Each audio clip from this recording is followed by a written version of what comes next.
Wilkinson here. Today my guest is Rob Ollander-Krane, and he just moved to Palm Springs. What? Is COVID started, you said? Yeah, March of 2020. Okay, well, say hello to my people. Well, hello, people. Where do you want to start? We had a little pre-podcast chat, so he's got a lot of stuff we could talk about. Oh, God, here. I have to be the person who what's your picks favorite? where we start. Let's talk about you adopting. Talk about that first. Oh, well, I love talking about adopting. So I've been with my husband for 43 years now. That's another topic. Yeah, I was 19 when I met him. And I remember on our very first date, we both mentioned to each other that we wanted kids. And, lo and behold, we moved to California in 87. And by 89, we had a 4-year-old living with us. And it was originally a foster adoption. So he came in as a foster child for a couple months. And at the point at which he became legally adoptable, we adopted him. And he's now 37 and he's married. And I have a 4-year-old grandson and they live in Williamsburg, Virginia. And if anybody asked me, what's the best thing you ever did in your life, I would have to say adopting and raising a kid. It's just an amazing experience to watch a child grow under your care. How did he feel about having two dads? Well, I'm not sure he ever realized that was something normal. different than Not normal, normal, right? quote. He was 4 when he came to live with us, and he was in and out of foster care and with his biological mom for part of that time.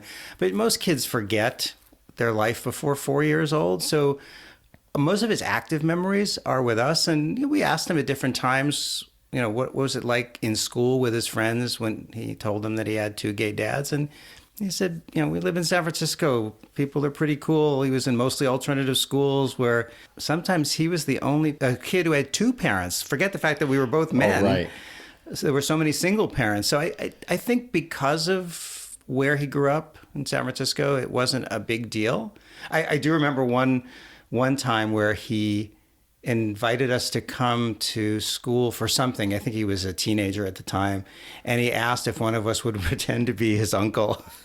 So that really? So there must have been at times, I don't know if it was embarrassment or concern. He didn't want everybody to know who we were, but I can't count more than 1 or 2 times that happened. We were always the hub. We were the place where Craig and his friends always hung out, played basketball on the driveway. The sleepovers were always at our house. So I think for the most part, it was fine for him to have 2 men for parents. Any trauma with him growing up? Did he do anything crazy? For him or me? Well, either of you. If I'm being honest, he was an angel of a kid growing up until he hit 19. And then I think he hit his wall. Whatever that wall was, whatever he was trying to figure out, he pretty much broke every adult rule possible.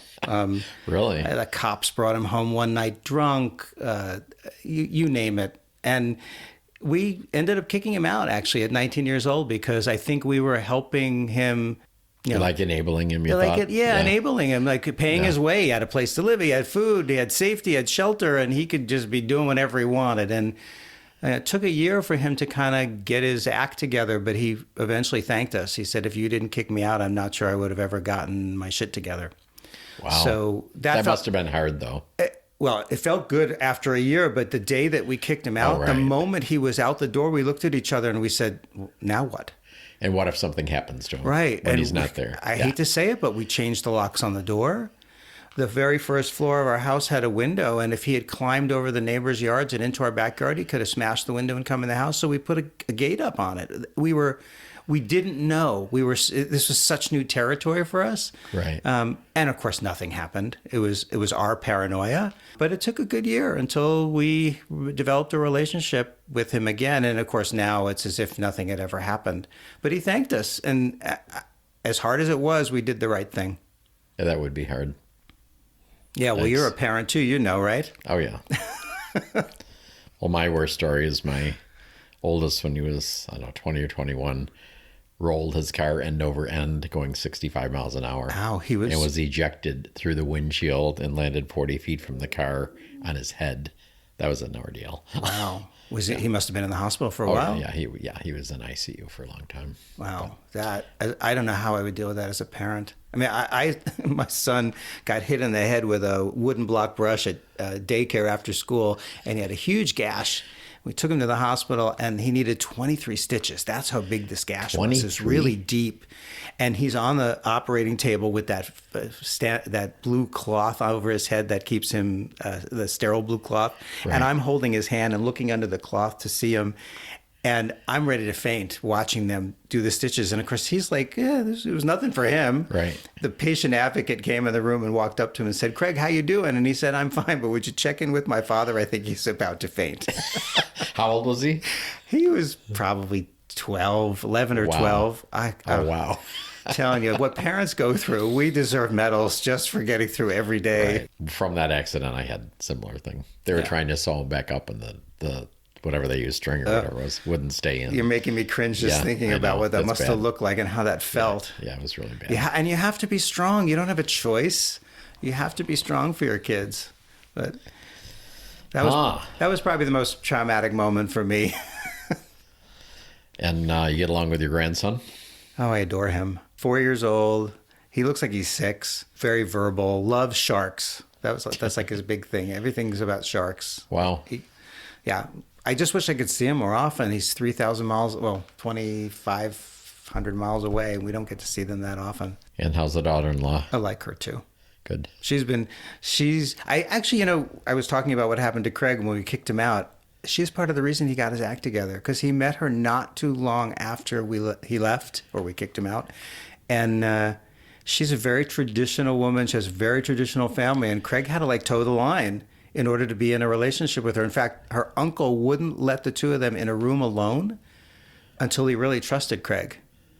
So, Really? Yeah, Craig really had to get his act together. So I really appreciate what she brought to him. And, she gave me a grandson. What could be wrong with that? So how did her traditional family do with Craig's two fathers? Well, I think someone in her family may be gay, and I think most of them know about that. So I think they were already kind of primed. But So they have kind of a don't ask, don't tell with that guy? I'm guessing. Like I've met all of them. They're delightful people. They've been nothing but wonderful to us. And, I think we gave them a grandchild, right? Right. So I think that regardless of what they might feel, they've never, if they feel anything other than the joy of having the in-laws there, they've never mentioned it. Yeah, they're really delightful people. So let's rewind here. So you've been with, what's your husband's name? Jason.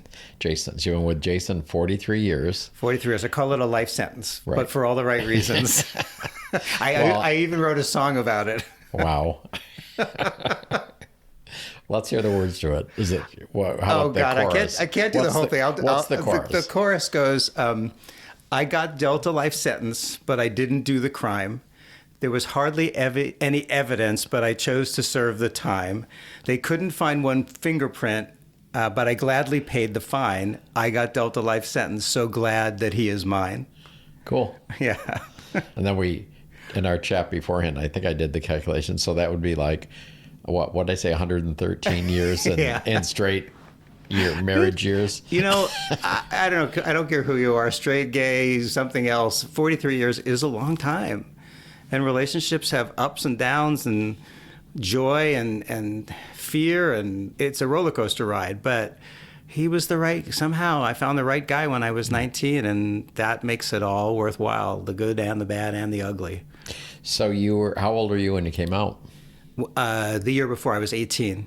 So you had 1 year of, were you frisky for a year or what? Maybe more than a year. I don't know. Definitely for the year. I dated a couple other guys, lots of sex, of course. When you find the right guy, you find the right guy. But I did tell him, I'm not going to make a commitment to you until I graduate.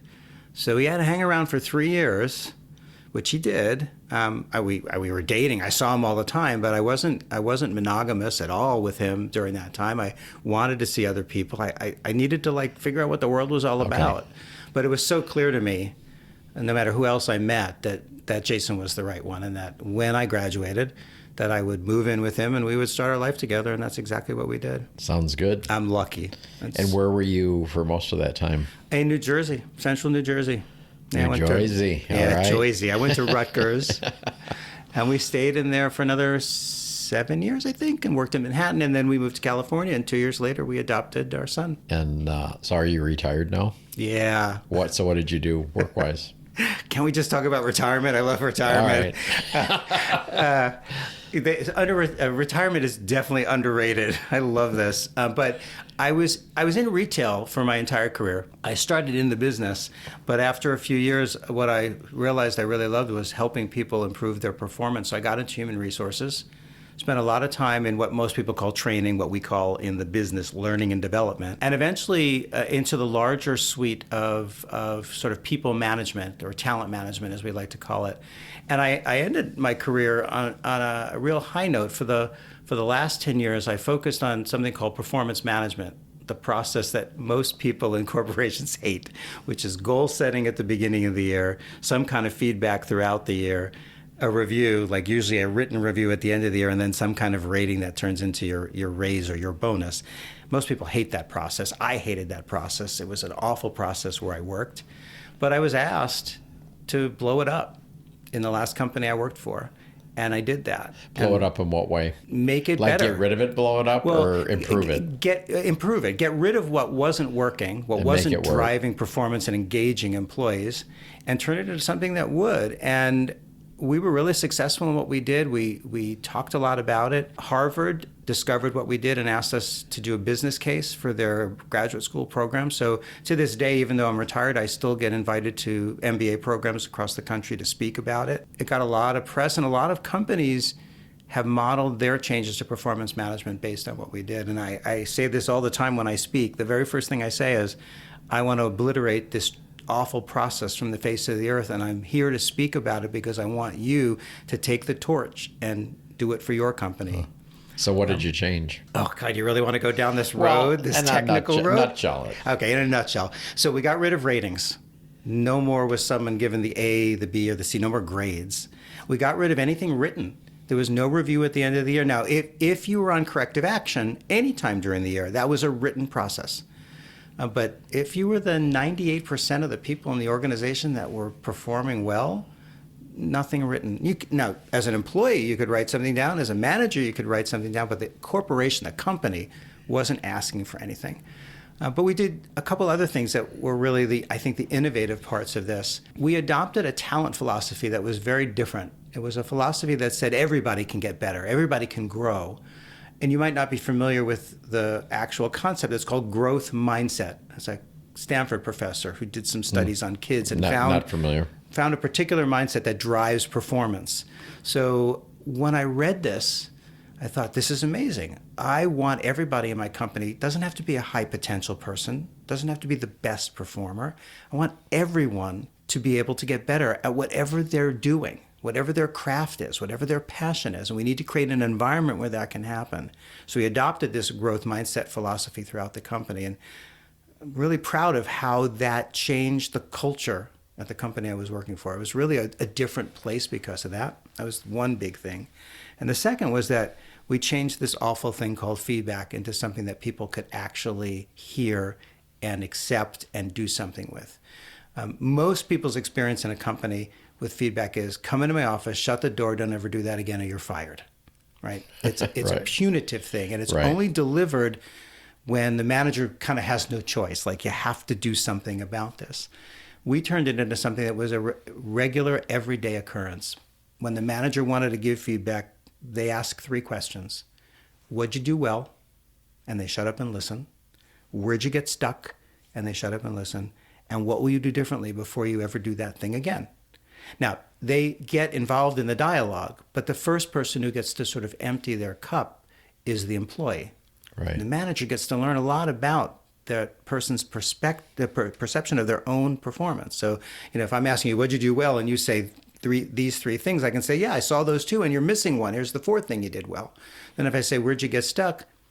The first time you do it, you might not be so open and honest because you think you're going to get slammed. Right. But as you get more comfortable and it feels more like a coaching relationship, you're more inclined to be really honest. And I get to learn about all the places where you feel you're not performing. And that's where I can jump in as a coach and help you. Sometimes I might even say, you're being way too hard on yourself, right? Let that one go. But the most important question is the last one. What are you going to do differently in the future? That's the growth mindset question. That's about building future capability. And when we combine that with growth mindset and the structural changes that we made, we created a very different model that was really successful. That's why Harvard was interested in it. That's why other companies asked me to come and speak all the time. So thanks for asking that question. I never thought on this podcast we'd be talking about that, but we talk about everything here. I'm really proud of it. And it was the icing on a 40-year career. It was I went out on a high note, which felt really good. So have you taken any of that into your relationships? not necessarily with your husband, but do you apply any of that with people now or what? Yeah, that feedback model is really helpful.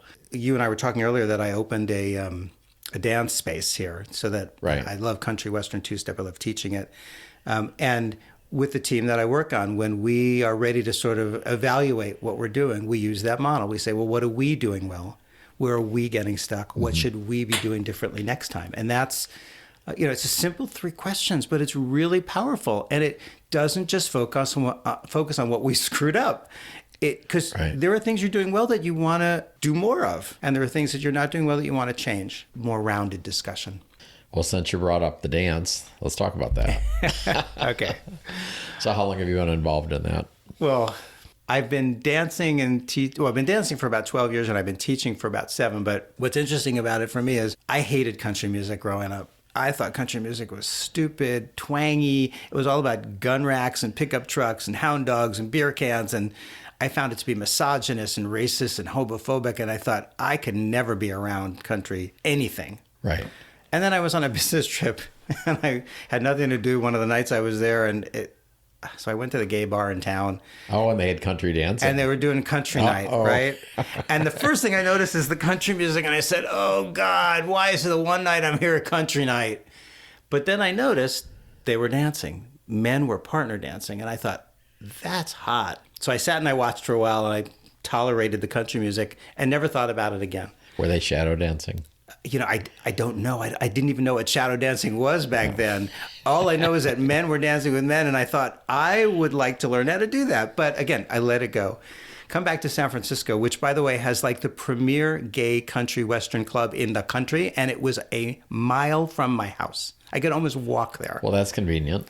But I didn't know about it. And a friend of mine one day says, hey, we should go country two-stepping. And I said, what? He said, well, there's this place in San Francisco. It's called Sundance. We should go two-stepping. And I said, no, I really don't like country music. And he said, no, you should come. And I said, well... Wait, you saw the gay guys dancing and you don't like it? I didn't connect it, right? Okay. So he bugged me for like 2 years. 2 years. And finally, my husband was traveling and I had nothing to do. And my friend Jeff said, come on, you're coming country dancing because I'm not taking no for an answer. Literally like 3 minutes, we drive down the street and we're at this place and I take a lesson and I fall in love with it. Wow. And so I danced like 8 hours a week for like 2 years. I have more country music on my playlist on my iPod than anything. And after about 4 years, I thought, I could teach this because I did learning and development with adults at work. I could translate that to this dance. So I started to learn how to teach, and now I teach in San Francisco, I teach in Seattle, I teach in Palm Springs, I've taught everywhere in the country. And I love it. I love country music. We go to the Country Music Festival in Nashville every year. I mean, that's how much I've become a fan of country music. And in all fairness, country music has changed. It's a little bit more skewed toward the popular. Right. It feels more like anything you might hear on a regular radio station, not a country station. But what about my favorite song, My Dog Eats Corn? I miss that stuff. My Dog Eats Corn? No. Red Solo Cup is about as close as I get to a corny country song, right? Red Solo Cup. But there's some really beautiful country music out there. But I love teaching. And I was teaching here at Trunks, which was a gay bar in Cathedral City until earlier this year. And they closed, and there was no place for gay country western dancing in the Valley. So a few friends and I got together and we decided we were going to rent some space in a dance studio in the city in Palm Springs. And now we dance on Friday nights at a place called Palm Springs Country Dance Association. So if you're interested in country dancing, that's or a long if you already name. do it, it is. Have you thought of shortening it? Yes, we are actually going to change the name, so it might be different come January. All But right. for now, it's Palm Springs Country Okay. Dance Association. We have a Facebook presence, so if you're interested in country dancing, or if you already do it and you want a place to dance, Yeah, we'll put all those links in the in the notes. that's wonderful. That way they can find it. They don't have to grab a pencil right now. So that's been going pretty well. It's going really well. I love it. And when you get to do something you're really passionate about, I mean, this is a full-time job for me, but I love doing it. So it's not a burden.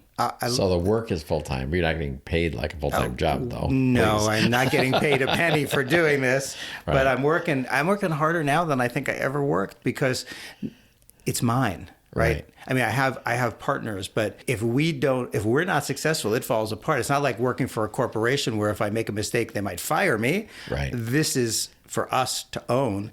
Right. So when things go well, we get the accolades, and when things don't go well, we got to fix them. So Love doing it. two-stepping or line dancing? What's your favorite? We do all of it at Palm Springs Country Dance Association. That long But name. what is your favorite? But I love partner dancing. You do? To not be able to touch someone when I'm dancing is like, why am I even here? I do some line dancing, but I love either leading or following and having someone in my arms or being in someone's arms to some beautiful song. And I'm also a singer, so when I dance, I'm often singing the song because now I know all these songs. And like that's my sweet spot, to be with a great partner, wonderful song, singing, dancing. It's heaven. Remember, because I used to do that I did it at Trunks for a while till my knees blew out. But up in Seattle, I used to do it, and one of my exes got me into that. So you went to the Cuff? Yes. Yeah, I've danced at Well, the Cuff. actually, the what's the one before the Cuff? Oh, that's probably before my time. The Timberline. Oh, Timberline, yeah. I've heard that name. The Timberline was fun. Yeah. Yeah, that was fun. But the Cuff has those columns in the middle. I know you're slamming into. I was like, who Designs thought a of dance this? floor with columns. And there's no signs around them or anything. Just No, like I remember bam. the first time I went there, I thought, okay. Oh. And we were learning a line dance, and that's even harder with that column there. Like, Right. So it is what it is. Well, I remember there was some version of Amazing Grace that was sung fairly fast. Yep, I know And exactly what you're talking about. That was so fun. I love that. Yeah, we play that every once in a while. Do ya? At here in Palm Springs. What else are we going to talk about? We can talk about Palm Springs. Am I moving here? Never thought I'd actually I be. don't really care about that. No, Just okay. kidding. So why did you move here? Well, I actually never thought we would live here full time. We lived in San Francisco for 34 or 5 years. I always felt like that was home. But unfortunately, my husband was diagnosed with Parkinson's a couple of years ago. And I knew nothing about Parkinson's when that diagnosis happened. I didn't know what the future was going to look like, and I don't think he did either. But one of the things that we began to notice was that Jason had difficulty walking up and down stairs. And our house in San Francisco. Well, San Francisco, hello. Our house was on 5 floors. To go from any room to any other room. It wasn't a big house. It was just that it was stacked. Right.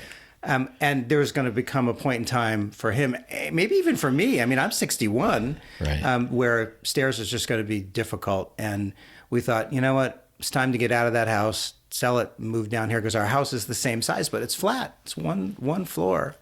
And that's been much easier for him, and honestly, much easier for me. So we retired a little bit early and came down here so that we could relax a little bit and we could be in a place where he could be a little bit more healthy. Right. I think. So the wonderful thing for me is that he's really positive all the time, and he still goes to the gym with me 6 days a week. And on the 7th day, we walk for 2.5 miles in the living desert in Palm Desert near our house. So he's doing everything right to prolong the decline that happens when you have Parkinson's. And of course, I see those changes. I see him getting slower. I see him having less security in his walking. You know, his balance is off. His voice is quieter. It's harder for me to hear him, stuff like that. But this was definitely a good place for us to come. The warmer weather, the flatter house, the calmer lifestyle, and certainly, it was a coincidence that we moved here the weekend of the lockdown back in March of 2020. But it made it for a really safe place to be during the height of COVID. Do you stay here in the summer? We do, actually. We're kind of crazy. We like heat, but we do some traveling as well. Right. We get out of Dodge. I think if it wasn't for the traveling, it might get a little onerous. 4 months of really, really hot temperature. But if I'm picking, I'm taking hot over cold any day. Yeah, I get it. Yeah. I mean, right now it's what?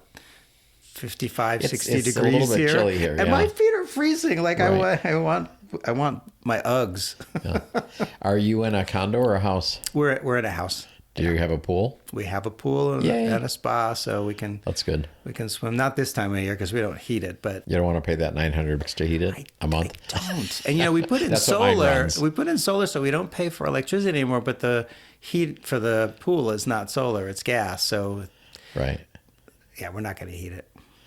Gotcha. Yeah, I'll turn the spa on though. Hang out there for half Oh, an I hour. leave mine. Yeah, I Yeah, go in that. that's lovely. Yeah, during the cooler times, like twice a day, usually I'm in there. Yeah, So. I forgot to. There was a meteor shower here the other night, like Tuesday night, I think it was, and I totally forgot about it. It would have been perfect to just hop in the spa and sit back and look up at the stars. Oh, wow. I didn't even know about that. Yeah, it was supposed to be the best one of the year. I can't remember the name of it, but yeah, I totally Wow. forgot. So what's on your agenda now? For Your future? life? Yeah. Well, We got the dance thing going. yeah, got the dance thing going. I mentioned that I'm writing music, and that's another big passion for me. I've been a musician all my life. I put myself through college singing, but obviously other people's songs, like think James Taylor, Joni Mitchell, that kind of Right. contemporary folk, as I call it. And I've performed on and off for years at weddings and stuff like that, just mostly for fun. But I never thought I could write. And anytime I tried, not music, but lyrics, every time I tried to write lyrics, they were so pedestrian. Like I thought, who would ever care about what I'm writing? And then a couple of years ago, my favorite band, the Milk Carton Kids, ever hear of them? That'd be negative. I don't think I've ever mentioned this band to anyone who ever heard of them. They're kind of like a modern day Simon and Garfunkel. So if you Okay. like Simon and Garfunkel, you'd like the Right. Milk Carton Kids. They write kind of serious, sad songs, 2 guitars, folk guitars, and beautiful harmony. They're just amazing vocalists. They put on a songwriting camp in the Catskills of all places, not too far from Woodstock. And I thought, I can't go to that. I can't write music. But I went to their website like 5 times and I kept reading, and it said, you don't have to write music. You could just come and hang out. You don't even have to perform if you don't want to. You can just be a fly on the wall and listen to other people performing. And I thought, you know what?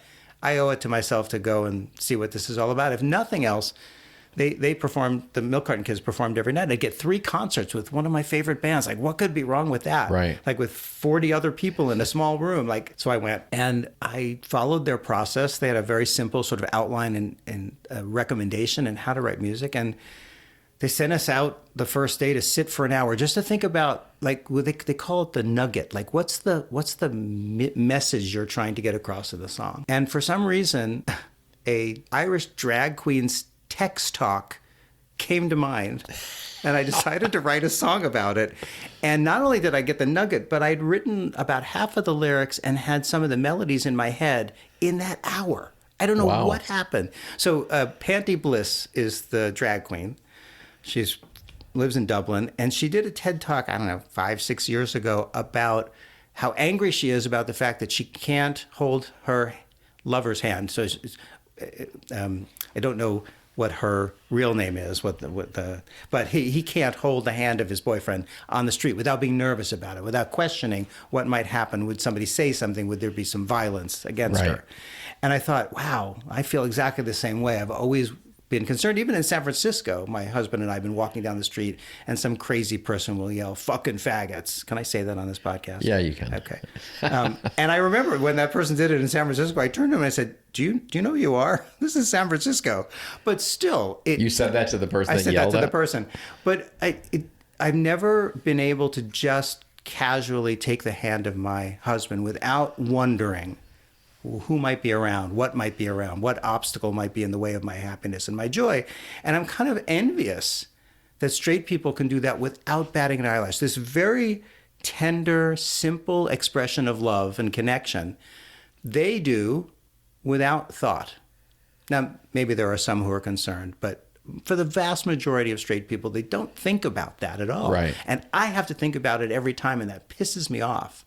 So that's what Pandy Bliss's TED Talk was about, and that's what the song was about. So the title of the song is called Taken for Granted. And the chorus is, don't take for granted what you have, holding hands when you're walking down the street. Smile and laugh, fall in love, even get down on one knee. Just don't take that away from me, is kind of the essence of the song. Right. And I wrote that, like, most of it that first hour, and then I spent just a little bit more time that day, and then I didn't even think about it again. I was like, yeah, okay, whatever. I didn't understand what I had written. Like, I still was in that old mindset that this wasn't good enough. And then on the last day, I had 3 extra hours with nothing to do, and that was the time everybody was supposed to work on finishing up their songs. So I sat back down with it again, and I finished the song, and I was playing it just to myself outside in one of the grassy areas. And one of the other musicians came over and said, "What are you working on?" I said, "Well, I kind of wrote a song." And he said, "Well, let me hear it." And I played the song, and he said, "Oh my God, that song's amazing. You need to sing that tonight." I wasn't planning on singing it, but he insisted. And he got my name added to that night's list of singers, and I got a standing ovation for the song when I was done. Wow. Now, I don't know if it's a good song. These are all musicians. We were all supporting each other. But I can't tell you how wonderful that felt. And that started my journey as a songwriter. So I've written 2 other songs since then. One was the 43 Years to Life, the one we talked about earlier. Well, if I do my screenplay or make my movie next year, maybe I'll have you do some music in it. Well, there you go. I could do your score, right? There you go. One of the really interesting things to me about writing music is that, and maybe other creative people feel this way, I didn't get this until after it was done. I created something that never existed before. Like, it was that combination of words, that combination of notes, that song that I created wasn't there. And now, theoretically, it can never go away. It is always there. And there was this sort of magical moment for me when I realized that. And I don't know why that felt powerful to me, but I felt really good about what I had done and really proud of what I had written. Well, we're going to want to hear more from you. Maybe we'll do a whole podcast with me singing my songs and narrating them. There you go. There you go. So I usually ask this as we wind down. So what have you learned in your life that you'd like to pass on to my listeners? Oh, God. I have a favorite quote that I learned in a coaching class that I took. And it was sitting on the desk of the coach trainer. It said, "Don't always believe what you think." And when I first read it, I said, really? And then I thought about that. And that's really profound, because I have all these assumptions about the world based on what I think. Right. And then someone comes along and changes my perspective. But until that moment that they changed my perspective, I thought I was right. Exactly. Don't always believe what you think. Be open to the fact that you might strongly think something's right, and you may be 100% wrong. Yes, sir. Very true. Cracking the whip. Don't always believe what you think. Very good. Hey, well, thanks for coming in today. Oh, it's totally been my pleasure. Really Thank fun. you. I liked it.